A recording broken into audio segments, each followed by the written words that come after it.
Okay, I believe this is episode 11 of the Lowdown with Tony Lowe, and I have a wonderful guest today. This is Josie Setzler. Did I say it right? You sure did. Oh, good. Josie Setzler. And Josie is an advisory member of Project Peace. She's an organizer for Witness Against Torture, which is an organization trying to stop torture everywhere, but most recently trying to close Guantanamo Bay. Also a nonviolence trainer with Bene. Did I say it? That's right. Perfect. And that place is trying to foster a just and peaceful world through nonviolence. And very locally and near and dear to my heart, Josie works with People for Peace. In fact, you're the leader of, I believe, People for Peace and Justice in Sandusky County, where my dear little farm girl mom sent me a photo where she marched with Black Lives Matter. And I think that was partly organized by your group or as a tandem, am I right? Yes, we did begin it and then organize it with a bunch of other people. And your mother was so dear to be there. I always love seeing your mother. And I was so glad for her support. And the texts that I got were just absolutely adorable. That's great. It meant a lot for her to be able to go and stand up for something. And then that meant a lot to me because I never thought I would see it. Your mom's an amazing woman, and she does understand justice. Yes, she does. both restorative and punitive. No. Is that right, Tony? Yeah. You haven't told me any stories from your youth, if that's what you're thinking of. Well, the statute of limitations, Oh, good. So, okay, well, let's get into it. I have a few things I'd like to ask you, but you feel free to talk about whatever you want. And first of all, how are you? Are you well? Is your family well during these crazy times? And are you okay? Yeah, during the time that we were just staying home, I don't really mind that, Tony. I really don't. My husband doesn't either. We found plenty to keep us busy. But, things wound up online really quickly. I had already been doing Zoom with my Witness Against Torture friends who were spread out across the country. So I said to my local people, we can have Zoom meetings. Yeah. Oh my gosh, everybody knows that that's gotten out of hand. But it's been very precious too, because we've kept in touch with our fellow activists, but also I've kept in touch in a special way with my children and grandchildren who live in 4 states. And we're so busy usually, Tony, that we don't get together on one call, and certainly not with video all at the same time. So we started doing it every Sunday night. And the little grandkids, of course, eat it up. They hog up the camera all the time. But I just feel, even though we were kept apart, that there was a certain closeness to that. I don't know. But I will say, and I am being a little talkative here, but honestly, the coming out, the reopening is a little bit more anxiety producing for me sometimes, because it's a slippery slope and you don't know where to stop. What's safe and what isn't, because I am now in the high risk category, just like your mom. And we have to be, we feel like we have an obligation to everyone to be good. But still, things are great. Oh, by the way, I did put a lot more effort into my garden this year. There was something about pandemic that makes a person think of scarcity. And the first thing I was doing in March was ordering seeds, and I'm having a lot of fun with gardening. So let me just share that with you. I think it would be great if we would all live a little closer to the earth. Really, Tony, this pandemic has set the stage for these chaotic times that we're in right now, because our whole consciousness already started changing when all of a sudden, just dropping out of nowhere, we decided we needed to stay home. And a lot of us remember just when it finally hit us and when we last went somewhere. And so it's been, I think it's changing our collective consciousness, really, and making us ripe for this moment with this atrocity, this horrible thing with George Floyd, and then the movement for justice and Black Lives Matter. I think in some way we are more ready to embrace that as a whole society than we would have been just a few months ago. That's the way it feels to me. Yeah, I have a lot of thoughts about it. I think it's very hard to know how to, quote, be good in the pandemic and with the reopening. And people have so much conflicting information. And I think that one of the biggest enemies of our dream of America is people don't have media literacy, and people generally aren't taught how to process information. Information speed of delivery is ramping up. I mean, we've never had this much information available. And in a capitalist society, supply and demand keeps on causing us to reach for that. We want the news and the information that trips our trigger, that delivers that dopamine hit. And then it starts to snowball. And there's really no societal structural mechanism to stop us. And so the good news is when it happens with something like George Floyd, we all saw what they did. And we saw it over and over, and we had nowhere to go but sit it and look at it in the eye. And I think that the outrage is amplified. And I think that it's justified in a way that Americans have previously been able to ignore and go about their day and just kind of miss that amplification every time it has happened. Even if Americans have rioted, even if they have protested, we've been able to dive back into our usual day. Yeah, I remember some of those earth-shaking moments that then subsided, like Trayvon Martin and Michael Brown in Ferguson, Charlottesville, various things that brought people out with outrage, but it did not consume the society as much. And we feel like, I dearly hope that this will continue instead of dying out, and that it'll lead to real change. Perhaps the nature of that video was important. Certainly there have been some other videos, but that was incredibly compelling. Well, compelling's perhaps a poor choice of word. Just, it really did break people's hearts. It was so horrifying. So perhaps it has gotten people's attention this time. I remember when Rodney King. Oh yeah. When that video was made public of those officers, remember, we didn't have the internet. I mean, this was, but when we saw that video, there was outrage. And I believe the difference this time, see, back then, those excuses, people could make them. They could say, oh, well, look, he must have done something to make the cops that angry because, the cop is always the good guy. And they look so angry, and they were animalistic.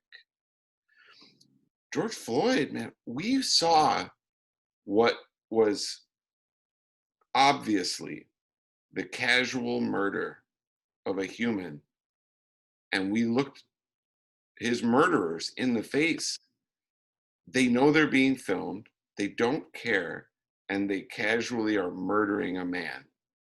They're murdering George Floyd, and we watched it happen.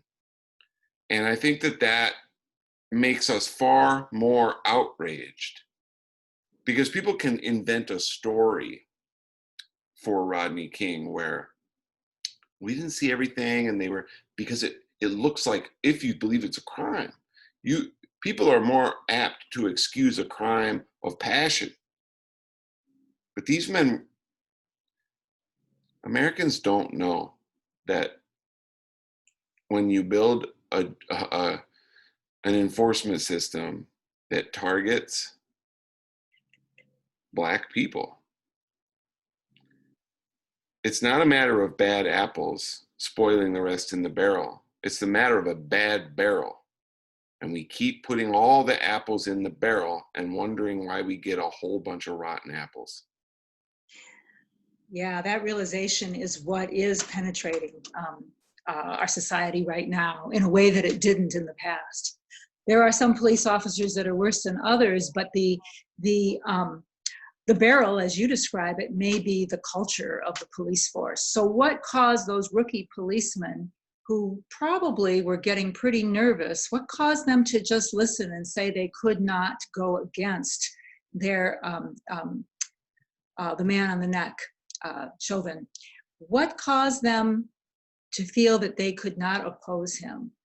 That there's something cultural there that they are steeped in, and that is why some people are pessimistic that simple police reform, like saying, okay, here's some rules and we're going to instate these, that's going to be enough, that we have to get to something more fundamental than that.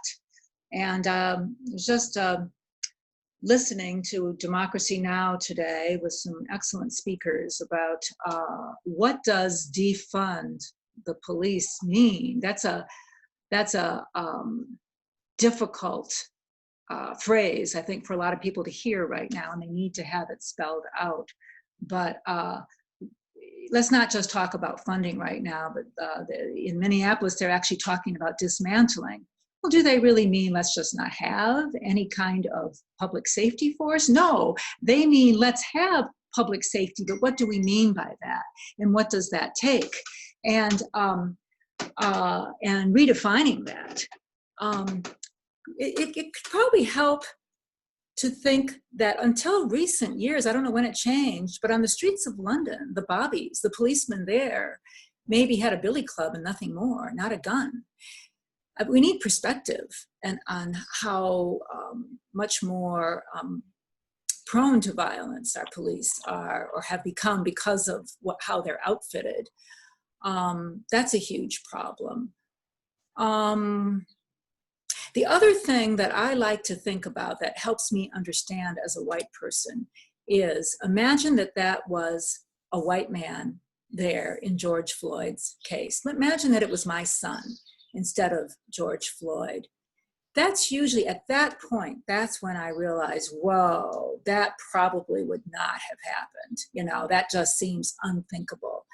And that's when I mean, people have trouble. There are people that won't name that as racism, but when you try to imagine it both ways, I think you can begin to understand. But I'm mixing up topics there. I was going back to the idea of dismantling. In other words, taking the police's role apart into different segments and deciding who can best do those things and how should they do it. I can give you an example of that.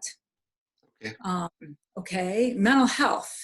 I used to help teach and organize CIT, which stands for Crisis Intervention Training. And it's a training that NAMI, National Alliance on Mental Illness, does for our local police officers. They're doing it all across the country to try to help them de-escalate. First of all, to understand the people with mental health crises that they are being asked to respond to, and then to de-escalate instead of escalating and criminalizing whatever it is they're seeing and perhaps causing that victim's life to be lost.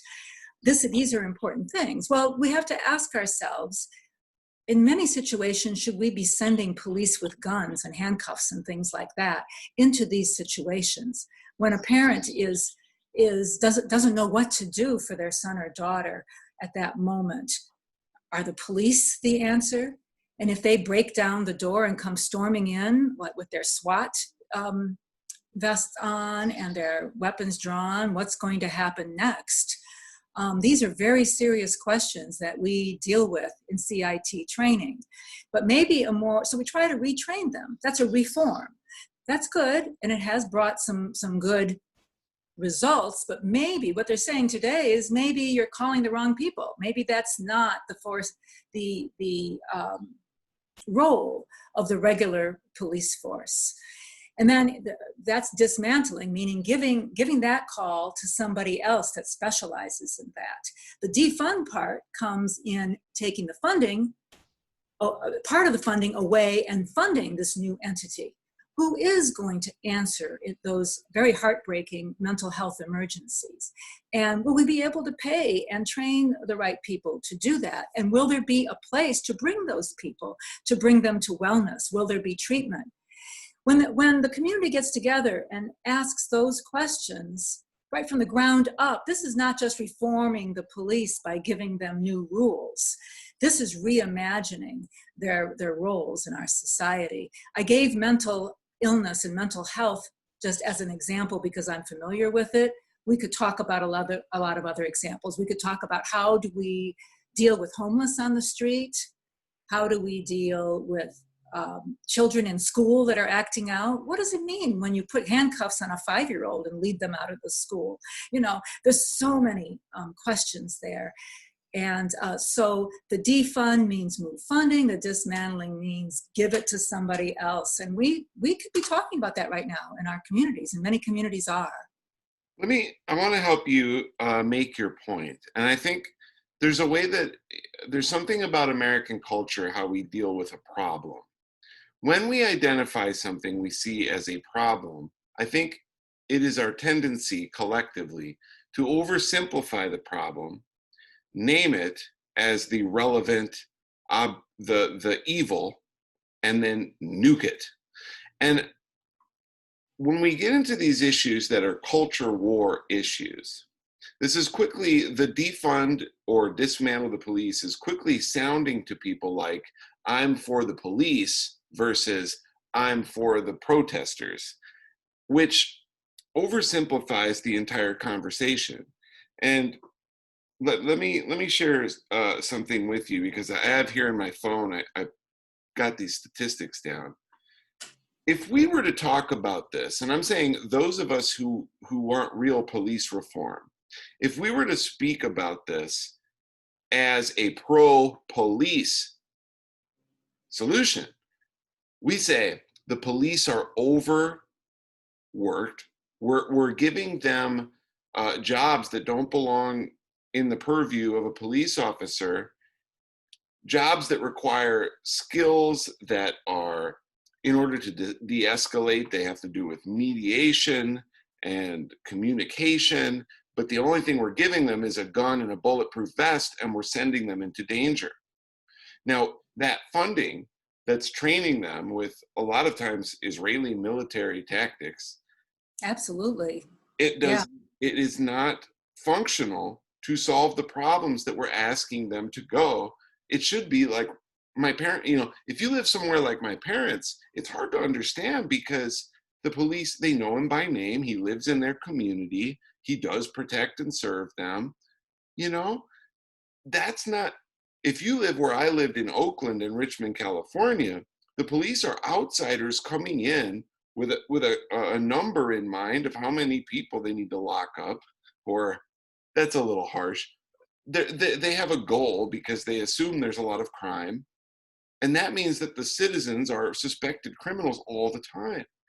Then they get locked up in a prison, a corporate prison where it's for profit on a 3 strikes rule, 3 petty crimes that they may not have committed at all. Now they're in prison for life. By the way, the first time they went in, they learned to be a criminal so they could survive. Let me tell you these numbers really fast that I was saying I had, because we got on a tangent. But when we talk about defunding the police, that might sound crazy for folks, but I have these numbers. So let's talk the New York City Police Department. Their city population, 8.4 million. The budget, $6 billion. And that's equal to the military budget of Ukraine. Wow. Los Angeles Police Department, 1.7 billion. That is equal to the military budget of North Korea. Chicago, equal to Iraq. But we're comparing police and military. Yeah. Okay.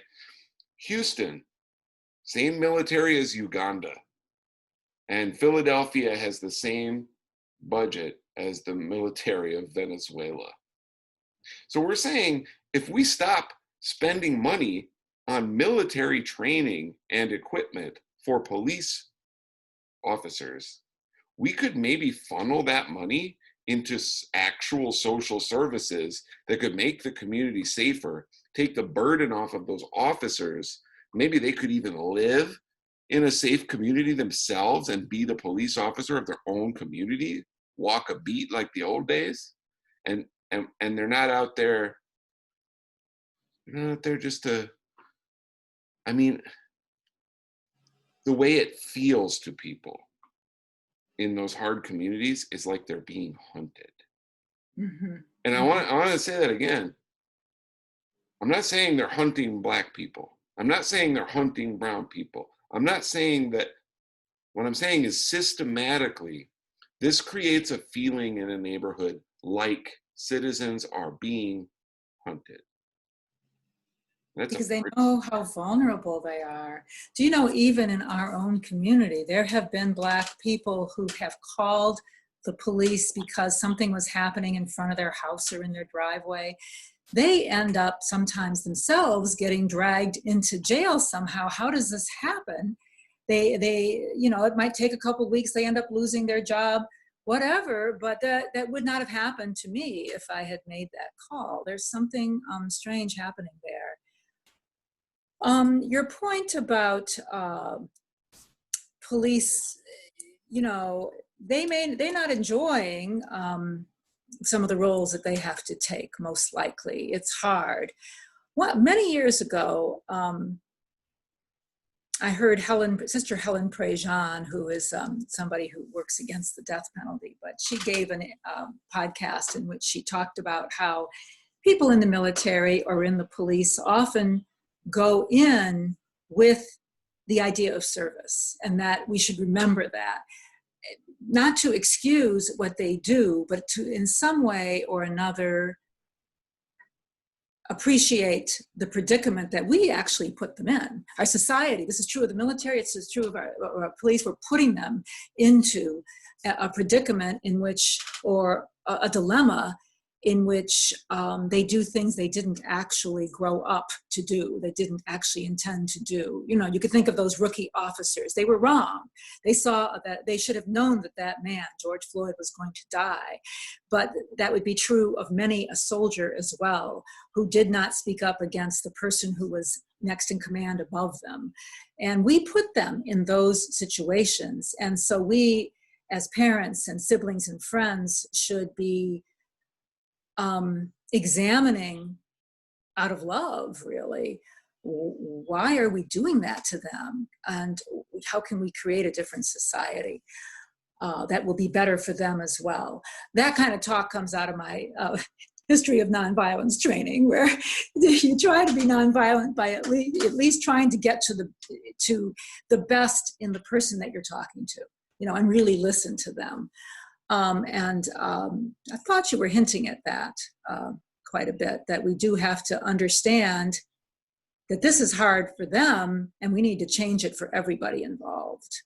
Well, it's very simple. If you want those who oppose the idea of police reform, they're thinking of the police. They're like, you cannot do that. They are in danger. Some people's experience is that the police are in danger and they're there to help you, and there's bad criminals out there. If you're dug in on that stance, if I tell you we're going to defund the police, you will never come around. You will be resistant.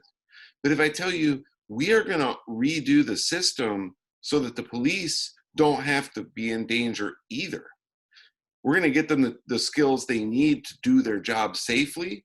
And we're going to we're going to take some of their responsibility and give it to some other organizations that are underfunded. Because guess what? You mentioned mental illness. Try being mentally ill in a Richmond neighborhood where they barely have anything, and those folks don't have the luxury of, let me say it differently. Someone who's severely mentally ill in some of the communities I've lived in, they're not going to get to their psychiatrist. They don't have one. Mm-hmm. They're going to get locked up. Mm-hmm. They're going to get beat when they resist. Yes. And so if you have a loved one with special needs, if they don't have the services, are they going to be understood when they start screaming in public? If there's one of these officers, all they see is a parent and a child wrestling in the sidewalk, if their training says there's a person attacking a person, and they pull out their clubs and start swinging, because they don't, why would they know? All they see is an attack. They got to shut it down. So that's a major inequity, and it's dangerous for the police officer and the community. They do get trained in terms of the weapons that they have. And I mean, it's true on a military level too. On a political level, we think these weapons are how we respond to crises. In the military level, at the police level, this is what they're for. We've spent all this money. This is supposed to help us. And so there is a sort of a predisposition that, well, of course, we need to use those. And it does end up criminalizing everything. You know, the old saying about, how is it again? If you've got a hammer, every problem looks like a nail, right? That's the saying. Profound. But really, then we begin to think that is our modus operandi. And we have funded, our government has funded SWAT team training, for example, and given equipment free to our local departments. It's all free. And they are strapped for funds a lot of times. So anything that comes free to them is welcome. But it changes the culture of that department to be given this military grade equipment and to give that kind of training. It does change them profoundly. Yeah, warrior training is a lot of times what they call it, and it's not what people think is police training. It's not. Warrior training are these training seminars put on that are, well, they're probably not what you think, so look into it, y'all. I would like to ask you some questions. Okay. So one of them that will be of interest to anyone who tunes in, and by the way, click like and subscribe, please. If you are doing this, it will help me tremendously. The man in a viral video, it always just says 75-year-old man pushed down in Buffalo or something like that. The man's name is Martin Gugino, and he works as in a terribly sad irony, as a nonviolent protester. Is like, he's with Bene, and he's a friend of yours. He's with Witness Against Torture. And he's with, more typically, he's with the Western New York Peace Center and the various causes that happen in the Buffalo area and beyond. He has done amazing work supporting efforts on behalf of the poor, on behalf of the climate, to shut down drone killings, things like that. But I know him because every January, I go to Washington for about 10 days. So does Martin. So do a lot of other people. We go there with an organization called Witness Against Torture in order to mark the anniversary of the opening of the prison at Guantanamo Bay, the prison in which people have been held without charge or trial, people that were swept up in Afghanistan, Pakistan, through the Middle East after the War on Terror began. And they've been, many of them have been tortured, and most of them were never actually charged or tried. There are still 40 people there. Well, at any rate, we do about 10 days worth of activism. We come together every January. So that means I've gotten to know Martin well over the years because of that. Thursday night, I'm a Twitter hound, sort of, and I like to hang there and see what's going. And I saw that video right at the top of my feed. Oh, it's horrible. And I looked at it, and yeah, I was horrified. And then I thought, well, where did that happen? So I looked to see Buffalo. And then I looked at it again. The resolution wasn't good enough to see his face, but 75 years old, the shape of his body, and what he was doing, I go, that's got to be Martin. That's got to be. And it drove me crazy for hours. And I went to bed, didn't sleep well, and got up in the morning. By that time, he had been identified, that it was indeed Martin Gugino. And then I'm on the organizing team for Witness Against Torture. We flew into action trying to figure out, does Martin have what he needs? What is his condition? Where is he? With Yeah. HIPAA law, you can't find out. And Martin, I don't know what family he has. I don't think he has any family in the area anymore. And people know him, but he's that guy that just, they know him. He shows up. But, you know, did any of them have permission to be his advocate in the hospital? We just worried about him like crazy and tried to figure out what's going on. So the last few days have been, is he okay? I mean, he suffered a terrible injury. I know. I mean, they say he's recovering, but we don't know what that means, that he's stable. That was a horrifying injury. I mean, you've all seen. In martial arts, because I worked with martial artists, but also just as a hobbyist when I was young and more, I used to do that. And anyway, that's the worst injury. No one is afraid of getting knocked out. It's when you fall the way he fell and your head hits the ground that way. That's when people have head injuries. I'm very worried about him. And I don't even know him. So when I found out you knew him, I got very, very worried. Oh, yeah, we still don't really know. I mean, you know, these medical professionals get on Twitter and they start examining it and telling you what it means when a person immediately starts bleeding out of his ears. I was reading all of that medical expertise and I'm going, oh my God, I don't know. I don't know what's going to happen yet. We really don't know. And he was today we thought, I'm sorry, I'm interrupting you, but he was trying to give the police officer their helmet. Yeah, we don't really know. He had the helmet in his hand. Was that what he was doing? He was also showing them his cell phone. And if you go to his Twitter feed, it's still up. You can see what he tweets. And earlier that day, he had tweeted, he loves to examine what police rights are in light of the Constitution. And I bet you anything that he was up there showing him their tweet too, his tweet, I mean. I don't know that, but it would have made perfect sense. What he was tweeting about was this. What those police were doing right then, it looked like a line, maybe 20 or 30 police wide. They were sweeping Niagara Square in downtown Buffalo in preparation for it was 8 p.m., time for the curfew. So, you know, they go in formation, military style, and they start pushing, you know, and all that was there right then was peaceful protesters. Well, Martin's idea was that he had been studying it, and he said, well, curfew should not apply to peaceful protest because peaceful protest is a First Amendment protected right. So curfew should not be able to be used against that. Now, I don't know if there's a court ruling that says that. I don't know. I didn't pursue it any further. But I know Martin, and he studies these things, and then he has this special quality to him where he doesn't address crowds. He's not out there agitating like the mayor said. That's ridiculous. He's in the crowd. He might hold a sign, but his favorite thing to do is to go talk directly to power. And he'll smile, he'll just go up and talk to him. And so he did something that was dangerous right then. And a lot of us would not have dared. That was one of the reasons I looked at it too. They're starting to walk one way and he's walking toward him. I'm going, Martin would do that where some of us would not.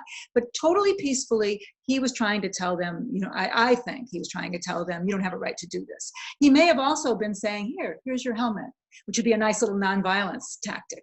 But they were trained to just keep on going. They shoved that baton into him, and then they ignored him when he fell to the pavement. I don't need to tell anybody that. It was horrific. And then the mayor's horrified right away. They know that they'll get sued over this or whatever. You know, they know they've done something horrible. But then later on, he's calling him an agitator that wants to stir up the crowds. This is not who Martin was or is. And he would, in Washington, he would just say, I want to get arrested on the Supreme Court steps, because we were talking about doing that. We said, Martin, not right now. You got to do this when we get the whole arrest scenario figured out and have support, you know, and all of that. No, I just want to talk to that police officer. You know, he just was very direct that way. He's a very bright man and just a very genuine sort of a person and gentle. So yeah, we are very worried about him. And I don't know, today we sent flowers, the group did. We thought we knew what the hospital was. The florist called our person in Buffalo back and said that the hospital claims he's not there. I mean, we still don't really know. In this society, you can't find out. He does have a lawyer who says he's safe, you know. The lawyer says, I'm getting calls from hundreds of people. I can't really give you access to him. Everybody says they're his relative or his friend. And so the lawyer is protecting him. So we have to at least trust that he has somebody that's looking out for him. And that's all we can do right now. But it's been very sad for a lot of people who've stood next to Martin, standing up for justice for so many causes. Martin has just given his life to that. He doesn't care how much money he amasses or prestige or anything else. He just speaks truth, honestly. That is Martin. Thank you for putting a human story to the image. Yeah. People aren't memes. They have lives and they are complex, and I'm sure the officers do too, and it's what he did was probably the right peaceful move, to walk up and just speak calmly and smile at the person, except people get into those group things. It's that barrel, it's not a person coming down the street, it's a barrel rolling down the street with people in it, clearing out everyone in their path. And they become a unit, not individual humans with individual consciences. That's right. And you can see that even in how the other officers supported the ones who were suspended, and they said, oh, we're just doing our job. Well, that's what they said at Nuremberg too, I mean, we don't want to put them in this position where they become cogs in a machine and they're just doing their job, because some of them will know. The one you saw will know better. One of that officer that knelt down to help him while another officer pulled him away, and then he spoke into his microphone, his radio. He probably thought, you don't need to help him, we'll send the medics in, whatever. That guy, he's feeling it. I saw a video from across the plaza, and you could see all of the, I was going to call them soldiers because they look like it, but all the police stop and look. And then they were told again, keep going. So they are human beings, and they're being made into cogs in a machine. And some of them are going to regret that. And it's going to, they will suffer, trauma from these kinds of situations. They really will. That video, by the way, on the other side of the plaza, you could hear the crack. You could see him fall. And you could hear the crack. I saw both. It's terrible. And you don't want to keep looking. I mean, this is too, it's, yeah. In fact, I didn't post the actual video. I thought we can't just keep traumatizing or making him just that video, as you say. I posted an article that talked about his life and, about how people knew him. So, yes, it's been tough. I think if he were here, he'd probably want us to talk about what's going down in Gitmo, huh? So, he's got all the constitutional angles down. He's really good. And he would turn the conversation away from himself. That's right. Yeah. So if for people that don't know, if you've ever seen A Few Good Men, where, Jack Nicholson and all that, there's a man on that wall and he's trying to shoot me. That's Guantanamo Bay. And it's also the place where after we went to our fake war with Iraq, after that, there was much controversy about what we were doing with our prisoners, who we keep there. And there were those videos of people being stripped naked and tortured with electricity, and the guards were taking photos with the tortured people. They were sticking their German shepherds on the tortured people, just torturing them sexually. I'm calling it sexually, because why else do you do that? What they did. And we did that.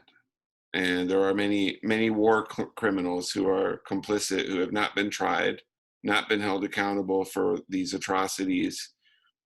And what do we need to know about it now? I can only imagine what it's like now, but I don't know. Do you know anything? We know a lot less than we used to, because the government keeps shutting down information when it becomes inconvenient. We used to know who was doing hunger strikes. There were lots of, a few years back, there were hundreds of prisoners, most of them participating in a hunger strike to protest the conditions of their detention. In fact, the very fact of their detention. What does it mean to be detained year after year after year without any hope of a trial? And, No, anyway, no due process. No due process. no due process. There's a military commission thing that they're doing that's stretching out for years for just a few people, but most of them just get a periodic board of review. And I mean, we could take them to federal district court. We could take them to the federal court system in our country and try them. And if they really were guilty of a terrorist act, we would be capable of safely trying them and obtaining a conviction. It's been done again and again. But we have this Congress and, the presidents, the various people decided that it was much more convenient to demonize them and say we need to keep them offshore. And so they have a kangaroo, it's not even a kangaroo court system. They just, they're trying to invent justice down there, and they can't do it. And so these people stay there on and on. But the point I was going to make about the shutting down the information, when those men together, this is beautiful, they did these hunger strikes and the whole world knew about it. It was getting a lot of international condemnation. So what's the answer? What does the United States do? They decide we're not going to publish that information anymore as to who is and is not hunger striking, to make the whole thing die down. So the only people who know what's happening to them right now are their lawyers, and their lawyers, there's certain boundaries to what they're allowed to tell, Right. But they do bring some information to us. But there's, the Red Cross doesn't see them directly. Their families cannot come and visit at all. And so we don't know exactly. We think that some of them are still hunger striking, for example, because it is, the government, here, let me tell you, the government says, oh, they're harming themselves to get back. That's like a terrorist act in itself. No, they're hunger striking because it is the last thing, the last bit of power they have to protest. What else do they have? The last little shred of dignity that they have. So I'm sorry, can you imagine people think this is some like petty tactic. Americans can't make it through the afternoon without a snack. Can you imagine getting tortured all day and you're gonna just never eat? Like I have nothing, I'm in the hole, they're waterboarding me. That's where that came to fame, waterboarding. And then the meal comes of some measly beans, whatever crap food they give them, and you just turn it away.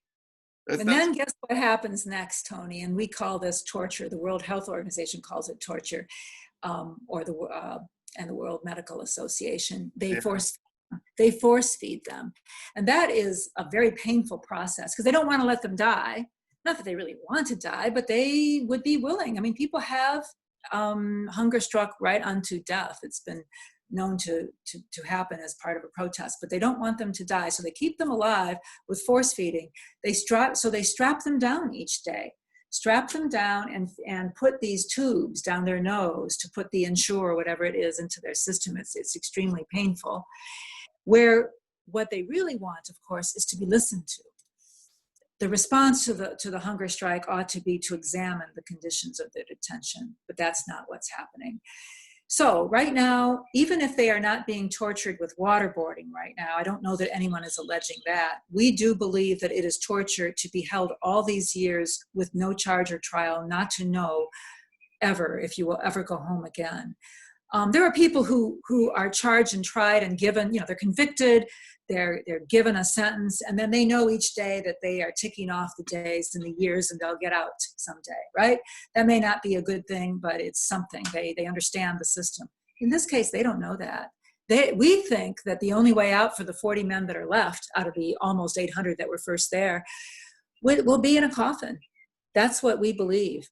And unless something else happens. I mean, Trump doesn't want to do anything at all. But remember, there were 2 presidents before him who were not successful in closing it down. So we call the detention itself torture. We call the force feeding torture.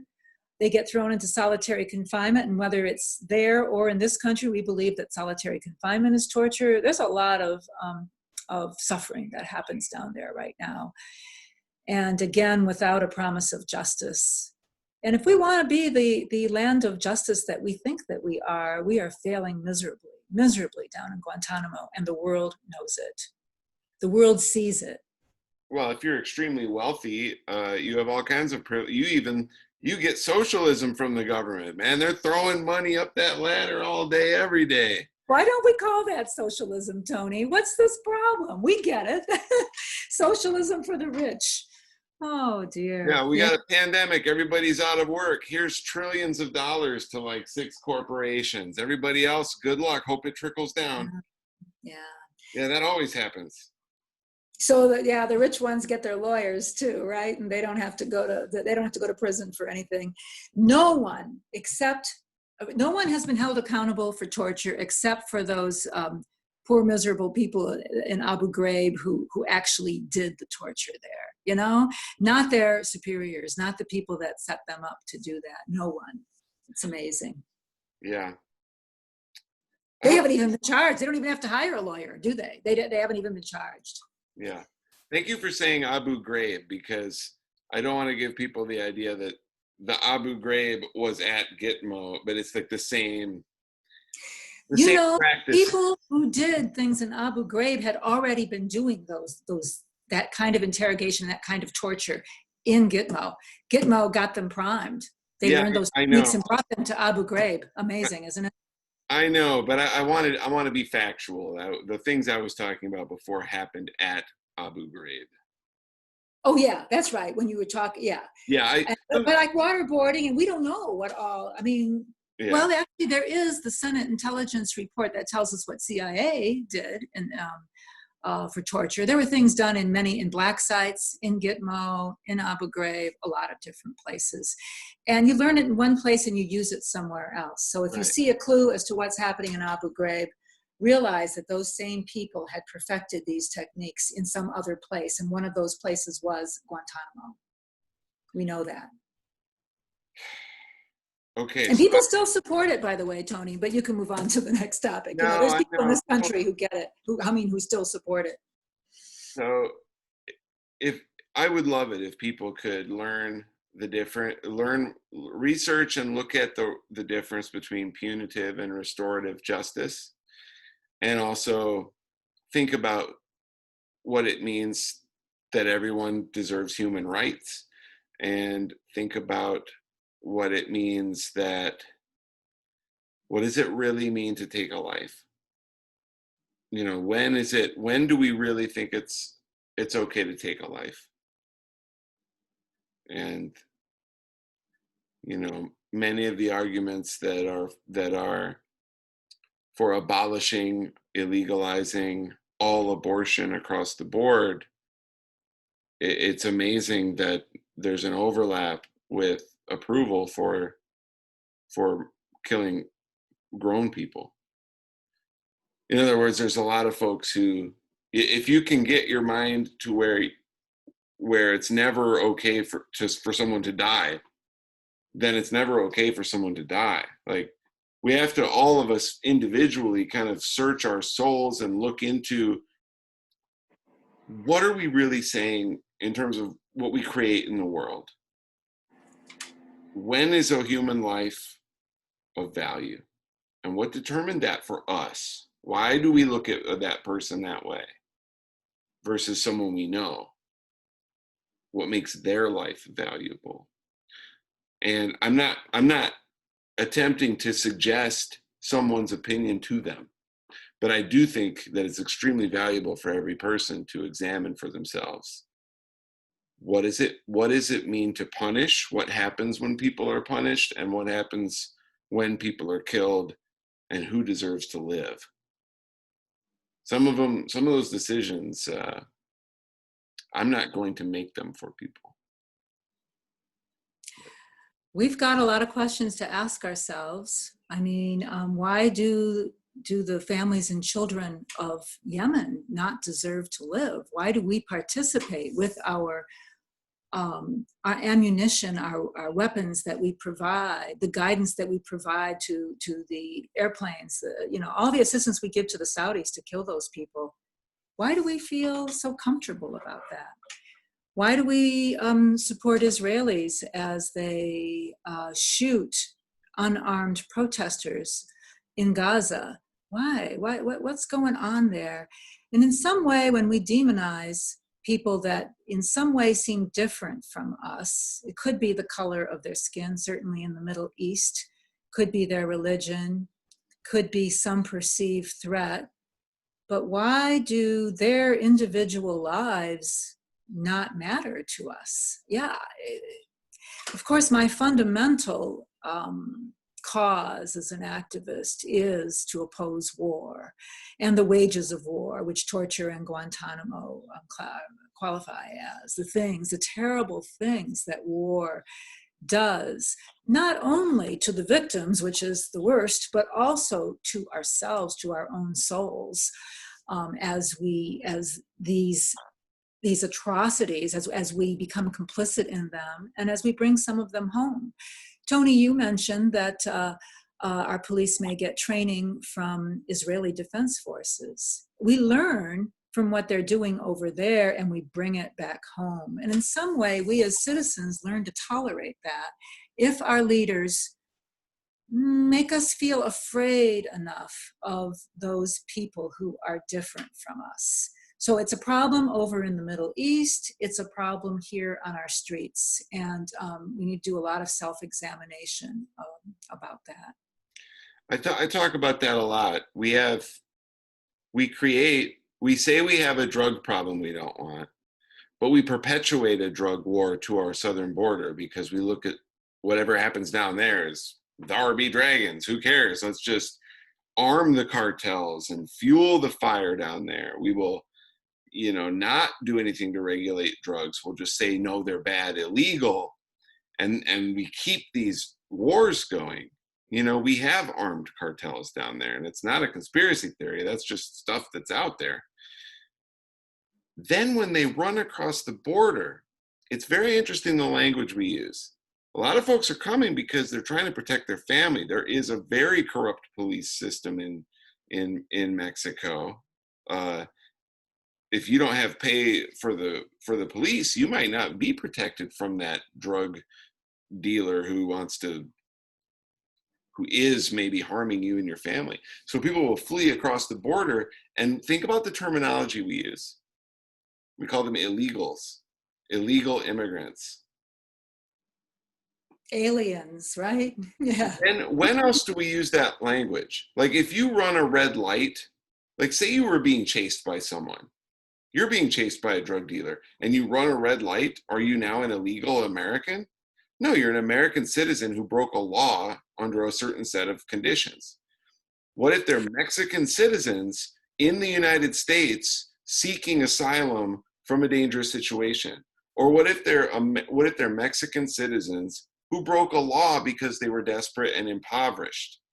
Instead of figuring out a way to process them into America so they can be citizens like everyone else, we just call them illegals, so they hide and they work and they try not to get found out. And now we've created that situation. Yeah, absolutely. There's so much to unpack in what you just said.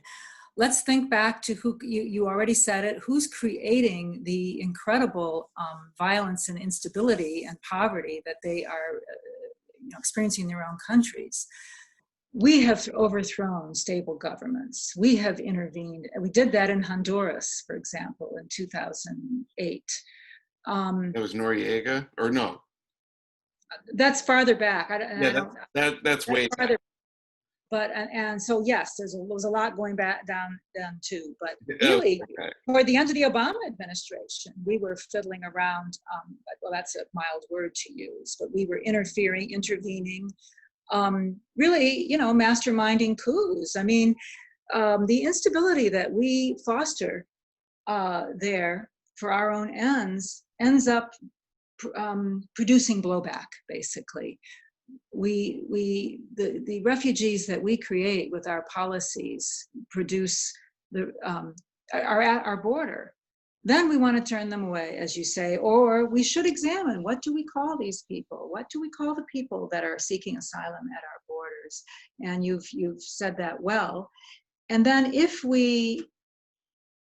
they are in a detention center being detained really indefinitely, that we don't know how long they're going to be detained there. Okay, so that's sort of one of those indefinite detention situations. And now there's COVID that breaks out. I know activists that have worked hard. I've done a little bit, but not much, but worked hard to get the most vulnerable among them out of those detention centers during COVID so that they would not be vulnerable, including detention centers in Ohio, like in Seneca County and Morrow County and Butler County, where county jails are used to house people that have been rounded up by ICE.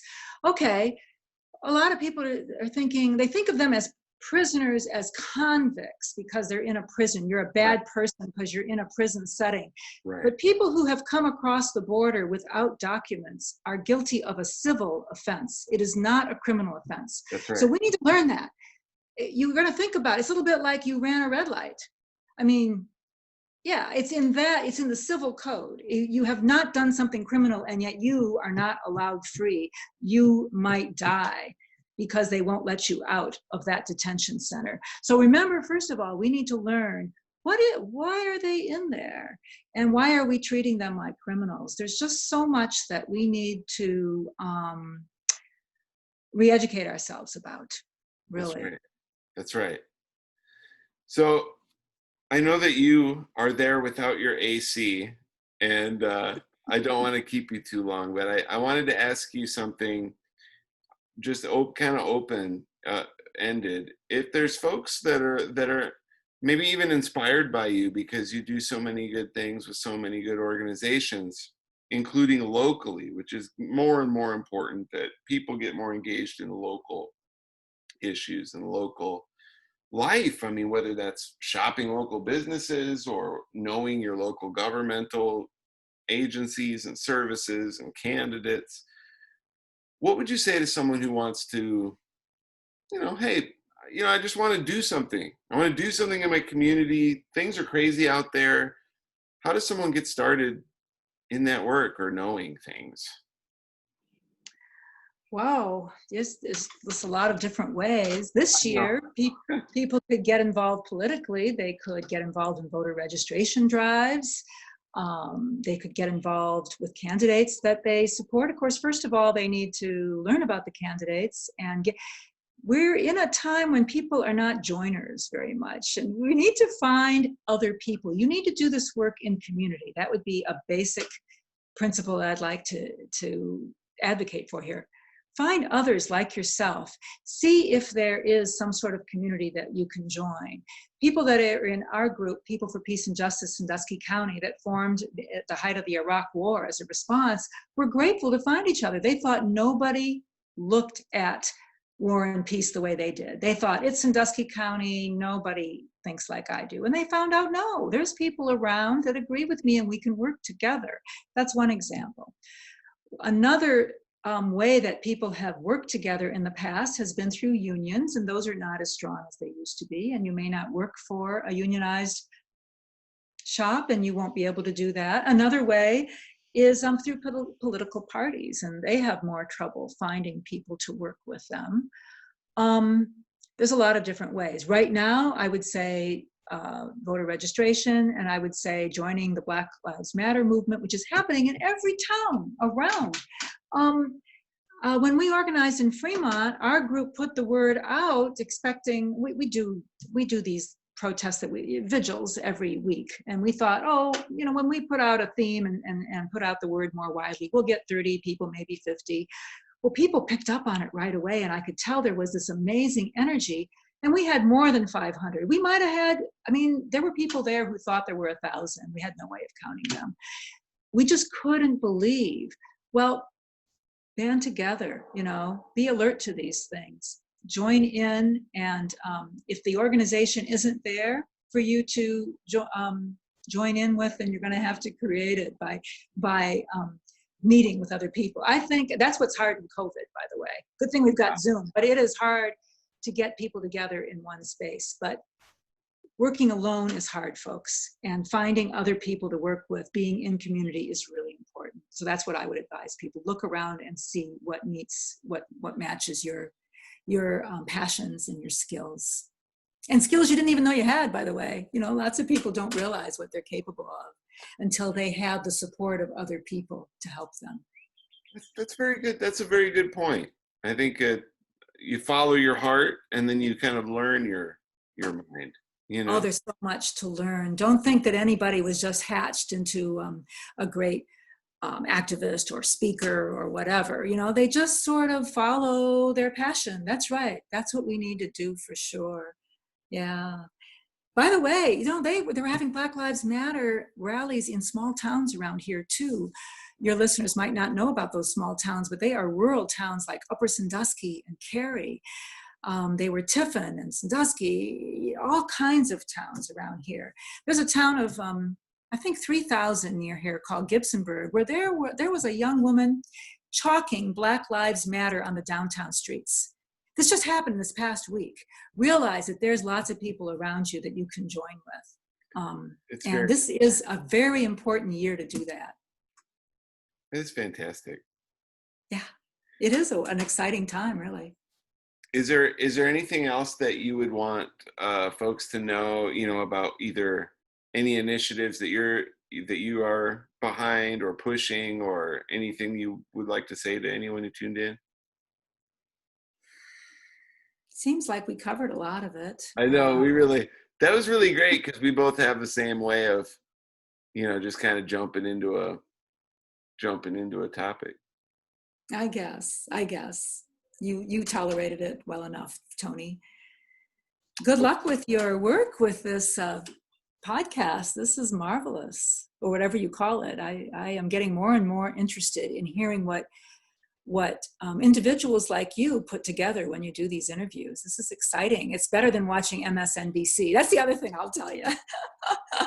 Careful about what you watch, what kind of media you watch. I would like to ask people to broaden their perspectives that way. First of all, find a way to know local news, which is getting harder and harder, because you're in journalism, and it's going to be tough. You know, there's the local newspapers and radio stations are being bought up by conglomerates, and we need to know what's going on locally.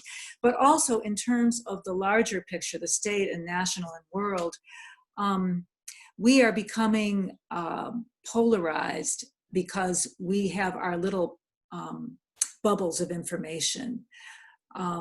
I know a whole different set of information than somebody who is politically very different from me. And we don't even realize that we're operating out of a whole different realm of information. But be aware, so look around a little bit. And it's true. If anyone has ever shopped for shoes or something, and then you're always seeing stuff about those shoes, many people say, I feel like I just had a conversation, and now all of a sudden I'm seeing ads for a Honda Civic. I don't know how this happened.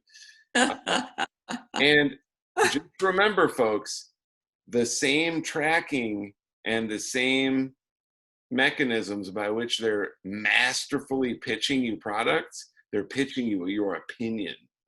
So I like to diversify. Bowling Green in the journalism department, they rate different. They're always watching the left-right bias and rating different channels. And I can tell you that they have a whole section called the garbage left and the garbage right. Guess where MSNBC and Fox are? You know, you can just, when you go to those stations, go because you want to be entertained by someone who agrees with you. Don't think of it as like a fair evaluation. It doesn't mean that they don't have news reports on there that are true. They probably do, and there's excellent journalists who do shows. It's just that my goal is to diversify, and I tend to look for shows where they have debates. I like to see someone from the so-called left, and that's defined differently wherever you go, someone from the so-called right, different political ends of our spectrum debating issues. I like to hear both opinions, and I like to hear civil people. I like to hear Dr. Cornel West debate economics with someone. You know, like I like to hear really smart people get really deep. Or just a couple of comments, maybe it's a couple comedians, but I want to hear 2 points of view as I develop my own. Mm-hmm. Yeah. Yeah, we are more compartmentalized than we used to be. And Facebook, because I'm rather free with my opinions on Facebook, Facebook only feeds me stuff from people who agree with me. I never get to see annoying things on Facebook because they know exactly what I think. Isn't that? But look at that. That's just really sad. It's meant to be entertainment. The whole system is made for you to find your friends and communicate with them. That's what it was built to do. And so we have to be careful to be looking out ourselves for the outlets, the media outlets. I do a lot of reading online and look for media outlets that I trust, and that and not just find them through what my Facebook friends recommend to me. That's true. It's the Plato thing, just tirelessly challenging everything. Plato challenged everything as a practice. It was the way I'm going to get smarter is to pursue the truth. And once I know the truth, I'm going to doubt that truth and look for the new truth, versus the Sophocles method of I'm going to master the art of winning an argument with my truth. Mm-hmm. Mm-hmm. Sophocles, it's great for winning debates and working a job, like selling someone an idea, pitching, but it doesn't get you the truth. Plato gets you the truth by constantly challenging one's self. Mm-hmm. A good way to do that is to really listen to your opponent, which could be your sibling or your neighbor or whatever, to actually, even though you don't agree with them, to give them a chance to tell you where they're coming from, to listen honestly and openly. And that's hard to do. It's hard. I find it hard to do. I teach it all the time, but I find it hard to do. So life just gives us practice, gives us lots of opportunities for practice. It reminds me, and we can kind of close with this, it reminds me, my old boss, a brilliant woman named Yvonne Dutra St. John, she used to always say, because people would be like, we have to, be more tolerant of each other and all this, and listen and tolerate other points of view. And I always knew she was going to say it too, because she always has this in the back of her head. She says, if we settle for tolerance, we've already failed. If we settle for tolerance, we've already failed. Excellent. All right. Well, you're amazing. Thank you for doing this. I'm really glad I asked you. I wasn't sure if you'd want to do it. It was fun, Tony. It was a great conversation with you. Thanks. I'll go and like and subscribe. And, when I do my yoga, I'll listen to you. That's how I do it. We do everything. We go deep, we go shallow, just pick and choose. It'll be fun. Okay. Good luck to you, Tony. Good to be here. Thank you. All right. I'm stopping the recording.